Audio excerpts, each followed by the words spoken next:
Lorsqu'arrivé à un stade de notre vie, on regarde en arrière, on a vraiment du mal à croire ce qu'on était capable de faire.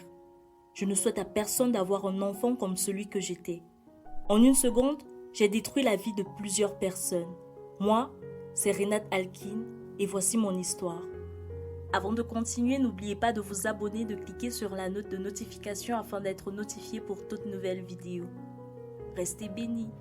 Je suis ce qu'on pourrait appeler le prototype de la délinquance, ou du moins, je l'étais. Je suis orphelin de père et depuis la mort de celui-ci, ma mère a dû mettre les bouchées doubles pour pouvoir prendre soin de moi. Il faut dire que je n'étais pas très facile, ce qui lui donnait encore plus du fil à retordre. J'étais fils unique, alors j'estimais que tout m'était destiné, tant les revenus de ma mère que sa propre personne. Je n'étais pas vraiment d'une aide à la maison car pour moi un garçon, ça sert à diriger et non nettoyer. Oui, je l'avoue, j'étais plus que bornée.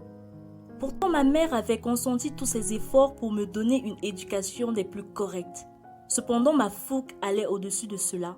Et ceci encore plus lorsqu'elle me gâchait mes dimanches au foot, soi-disant réservés pour le Seigneur. Je détestais encore plus lorsque les autres enfants se pavanaient devant moi tout en dimanche n'ayant que des sujets ennuyeux. Je trouvais toujours des excuses pour rester très loin d'eux. Je préférais de loin mes potes de l'école.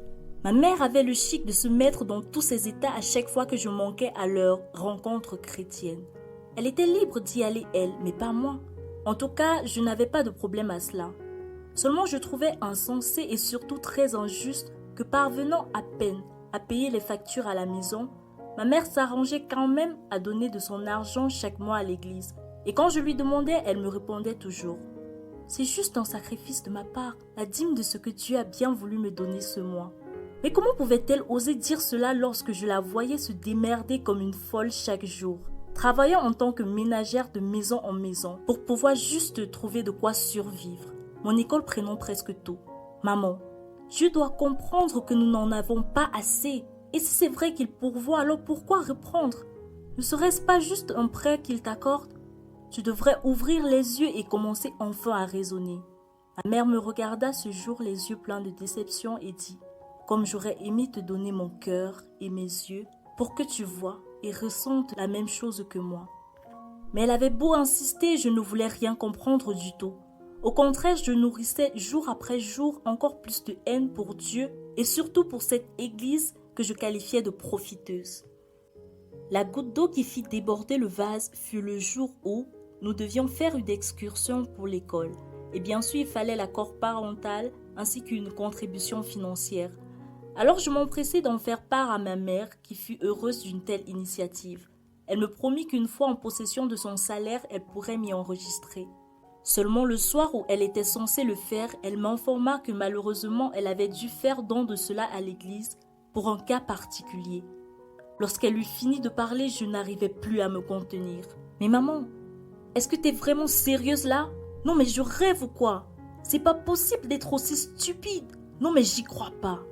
Qu'y a-t-il de plus important, de plus urgent que ton seul et unique fils? Alors je compte de si peu pour toi. » Avant même qu'elle eût le temps de répondre, je sortis en fureur. Je ne savais pas trop où j'allais et en chemin, je me répétais encore et encore. Elle me l'avait promis.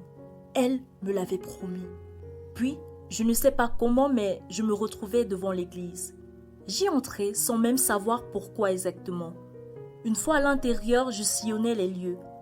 En mettant mes mains dans la poche, je me rendis compte qu'il y avait des allumettes, ceux que j'avais achetés pour le feu de camp lors de nos tours des magasins avec des amis. Une idée me passa par la tête et sans y réfléchir, le cœur rempli de colère, je mis le feu au rideau qui servait de décoration dans l'église, ce qui consuma également les câbles électriques. Je sortis en courant et en moins de temps qu'il ne faut, l'église était complètement en feu. Je retournai à la maison pour ne pas éveiller les soupçons et le lendemain matin, tout le quartier ne parlait que de cet incendie. Ma mère, bien évidemment, était toute en larmes et plusieurs personnes également. À la vue de toutes ces larmes, j'eus comme des remords. Mais c'était sans savoir que le malheur était bien pire. J'appris plus tard que tout l'argent récolté par l'église depuis plusieurs jours et contenu dans un coffre de celui-ci avait brûlé. Cet argent était en fait destiné à des enfants qui avaient perdu leurs parents dans un accident de train, des orphelins désespérés. À cet instant, c'était comme si toute ma haine se transformait en remords. je réalisais que mes caprices cette fois-ci avaient détruit des vies, que mon égoïsme était la cause de plusieurs malheurs. Ne sachant pas quoi faire, je m'enfermais dans ma chambre et pleurais pour la première fois pour les autres. Des jours passèrent, mais les remords m'étouffaient. Alors je décidai de tout raconter à un ancien d'église. Je ne pouvais pas supporter le regard de ma mère si jamais elle apprenait par moi. Celui-ci l'informa ainsi que le pasteur, et après plusieurs discussions, ils me remirent entre les mains de la police et plaidèrent en ma faveur. Je fus choquée et reconnaissant à la fois. Comment des personnes à qui j'avais toujours montré du mépris pouvaient-elles être si bonnes envers moi, surtout après mon crime? Je fus condamnée par la suite pour cela avec une réduction de peine ainsi que des travaux d'intérêt général, lesquels travaux consistaient à participer à la construction de l'église, chose que je fis avec joie. Plus je travaillais, plus j'avais de l'amour pour ce lieu, qui était loin d'être un repère d'escrocs comme je le croyais, mais un lieu de sanctification constitué de personnes remplies de bonté. J'étais constamment en contact avec le clergé, ce qui me permit d'en apprendre énormément en quelques mois. Aujourd'hui, je ne me sens bien nulle part ailleurs qu'entre ces 4 murs.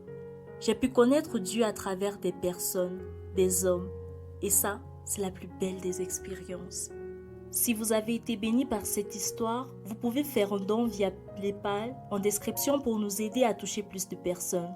Pour faire des vidéos comme celle-ci, vous pouvez utiliser ce logiciel en description. Shalom.